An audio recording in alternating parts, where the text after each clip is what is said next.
14 civilians और एक soldier की मौत। 4 दिसंबर 2021 को नागालैंड में हुई इस घटना ने पूरे भारत को हिला दिया। ऐसा क्या हुआ था उस दिन और क्यों नागालैंड में सेना और लोकल्स की झड़प का इतिहास काफी पुराना है, आइए जानते हैं इस वीडियो में।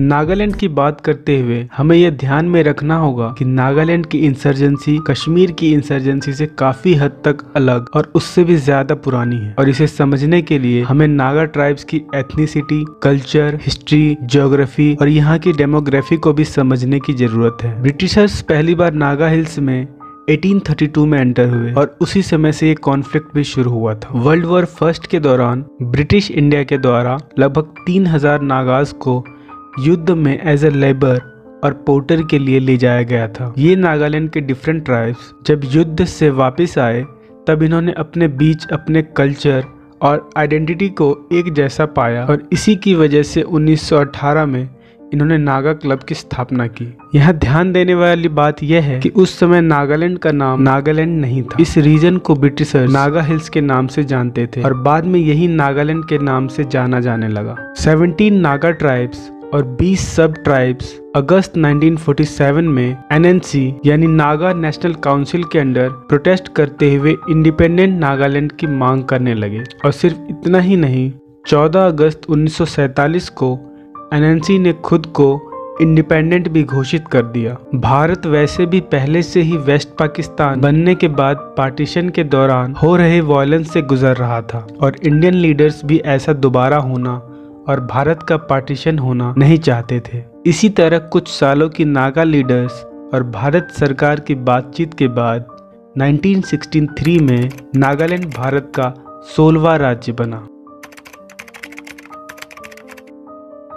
नागालैंड में 60 साल से भी अधिक की कॉन्फ्लिक्ट का एक बहुत बड़ा कारण नागा लीडर्स के आइडियोलॉजीज का अलग होना भी है। अंगामी जेपू फिजो, टी सैकरी और जेबी जैसे कि ट्राइब लीडर्स के बीच फिजो हार्डलाइनर्स थे और वायलेंटली रेजोल्यूशन चाहते थे, वहीं दूसरी ओर सैकरी और जैसोकी नॉन वायलेंट रेजोल्यूशन चाहते थे। नागालैंड की ये मांग इसलिए भी है क्योंकि उनका मानना है कि वो कभी भी ब्रिटिश इंडिया का पार्ट नहीं रहे और इंडियन कल्चर और रिलीजन्स भी इनसे अलग है। नागालैंड में क्रिश्चियनिटी को भी ब्रिटिश मिशनरीज द्वारा ही लाया गया था।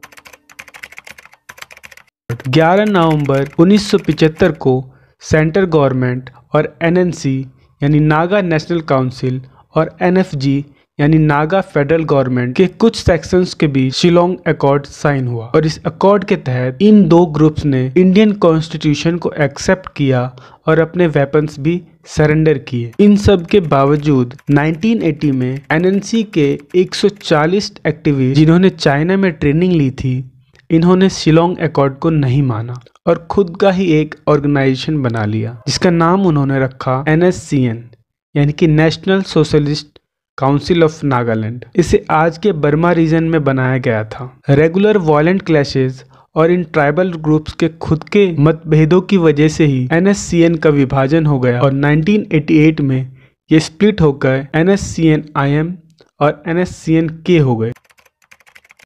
अगर 60 सालों से भी ज़्यादा लंबे इस इंसर्जेंसी के पीछे के कारण को देखें तो इंसर्जेंट ग्रुप्स का मकसद नागालैंड के लोगों के लिए एक ऐसे रीजन की मांग है जिसमें पूरा प्रेजेंट का नागालैंड, जहां अभी नागा ट्राइब्स रहते हैं, और साथ ही साथ इसमें कुछ हिस्से असम, अरुणाचल और मणिपुर के भी आते हैं। और यही नहीं, इन सब के साथ साथ प्रेजेंट डेज म्यांमार के भी कुछ हिस्से इसमें शामिल हैं। हालांकि इन रीजन्स में ये मांग उतनी पॉपुलर नहीं है।